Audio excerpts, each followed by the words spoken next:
दिल्ली के होटल में लगी आग कभी ठंडी भी नहीं पड़ी थी। अब बिहार के मुजफ्फरपुर के एक अस्पताल से भी भयानक तस्वीर सामने आई, जिसमें हर किसी को झकझोर कर रख दिया। इस आग में झुलसने से अब तक 4 मरीजों की मौत हो चुकी है। ये तस्वीरें एक बड़े प्राइवेट अस्पताल की हैं, जहां सुबह के करीब 3 बजे अचानक आग लग गई। भीषण आग लगने से पूरे अस्पताल परिसर में अफरा तफरी मच गई। यह आग अस्पताल की 5वीं मंजिल पर आईसीयू वार्ड में लगी थी।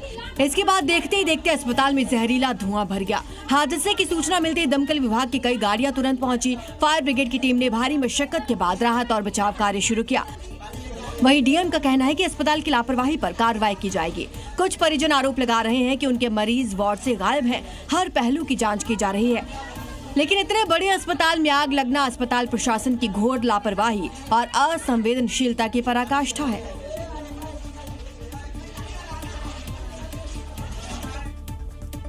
दिल्ली के मालवीय नगर में भीषण होटल अग्निकांड ने पूरे देश को झकझोर कर रख दिया। अग्निकांड के बाद एमसीडी एक्शन में है। मेयर ने 3 दिनों में रिपोर्ट सौंपने को कहा। वहीं सीएम रेखा गुप्ता भी अस्पताल जाकर घायलों से उन्होंने मुलाकात की। दिल्ली के मालवीय नगर में हुआ अग्निकांड वो वाकई खौफनाक और दिल दहला देने वाला था। जो तस्वीरें सामने आई रोंगटे खड़े कर देने वाली थी। कुछ ही पलों में होटल धधकते तंदूर में बदल गया। 21 लोग जिंदा जल गए, जिनमें कई विदेशी मेहमान शामिल हैं। जो लोग उस होटल में होंगे वो कितने बेबस होंगे कि अपनी जान बचाने के लिए वो बिल्डिंग से कूद रहे थे।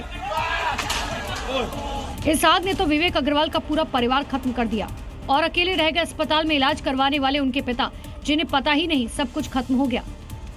के पापा जी बीमार थे, वो इलाज कराने आ रहे हैं, वो परसों से एडमिट है। उनके सामने हॉस्पिटल। दिल्ली पुलिस ने होटल के मालिक लवकेश बजाज को गिरफ्तार कर लिया। पुलिस ने लवकेश की पत्नी के खिलाफ लुकआउट सर्कुलर भी जारी कर दिया। और अब सवाल उठता है उस सिस्टम पर जो भ्रष्टाचार के दलदल में इतना गड़ा हुआ है कि जो जिंदगी को मौत की भट्टी में झोंक देता है।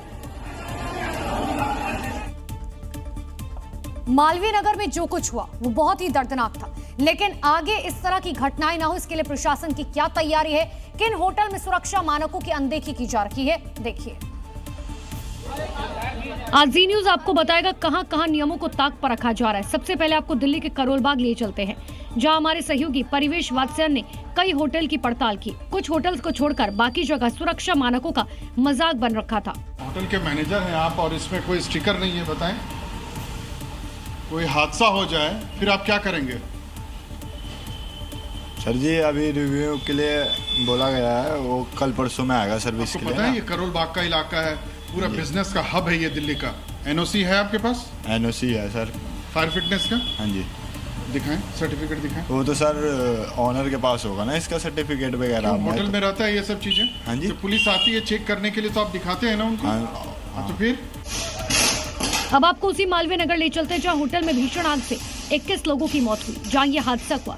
उसी के साथ एक और होटल है, वहाँ सुरक्षा मानक कैसे हैं देखिए। First floor 3 room, second floor 3 room, कुल मिलाकर 6 रूम की इजाजत। लेकिन जिस होटल के दरवाजे पर मैं खड़ा हूं यहाँ पर 3 नहीं 6 नहीं बल्कि 22 कमरे बने हुए हैं और ये एकमात्र एंट्री गेट है, एकमात्र एंट्री गेट। अगर यहाँ पर कोई हादसा होता है तो केवल यहीं से निकला जा सकता है, लेकिन निकलेंगे कैसे? क्योंकि यहाँ जैसे ही आप एंटर करते हैं ये इलेक्ट्रिक बोर्ड है। सोचिए ज्यादातर गर्मी में जो आग की घटनाएं होती हैं वो इन्हीं तरह के इलेक्ट्रिक शॉर्ट सर्किट की वजह से होती हैं। ये बिल्कुल बाहर होना चाहिए था।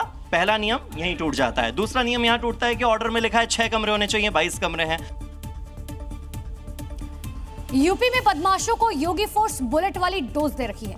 गाजीपुर में होटल कारोबारी की हत्या में शामिल 1 लाख के नामी बदमाश कमलेश चौधरी को ढेर किया गया। वहीं शाहजहांपुर में 2 बदमाशों का हाफ एनकाउंटर किया गया। मुजफ्फरपुर में भी आरोपी का हाफ एनकाउंटर हुआ। गाजियाबाद में पुलिस से मुठभेड़ में 2 बदमाश घायल हुए। पुलिस से नहीं माना है तो गोली से जरूर मान गया है। सीएम योगी की वार्निंग कुछ अपराधी समझ नहीं पा रहे, इसलिए उनका यमलोक का टिकट कट रहा है। गाजीपुर में होटल कारोबारी के बेटे विनीत राय की हत्या के आरोपी कमलेश चौधरी को मुठभेड़ में ढेर कर दिया गया। मुख्य आरोपी कटरा गैंग सरगना शंकर पांडे और मुठभेड़ में मारे गए कमलेश चौधरी बिंद पर 1 लाख रुपए का इनाम था, जबकि अन्य 2 आरोपियों सोनू यादव और मोनू त्रिपाठी पर 50-50 हजार रुपए का इनाम घोषित था। तो वहीं शाहजहांपुर में जो लुटेरे महिलाओं की चेन लूट कर फरार हो जाते थे, योगी फोर्स ने उनका ऐसा इलाज किया कि वो सही से अपने पैरों पर चल नहीं पा रहे। पुलिस ने कैंट में घेराबंदी की, बदमाशों की गिरफ्तारी करने की कोशिश की, तभी दोनों बदमाश बाइक से जंगल की तरफ भागने लगे। पुलिस के पीछा करने पर उन्होंने तमंचे से पुलिस टीम पर फायरिंग कर दी। जवाबी फायरिंग में अकरम और रफीक के पैर में गोली लगी।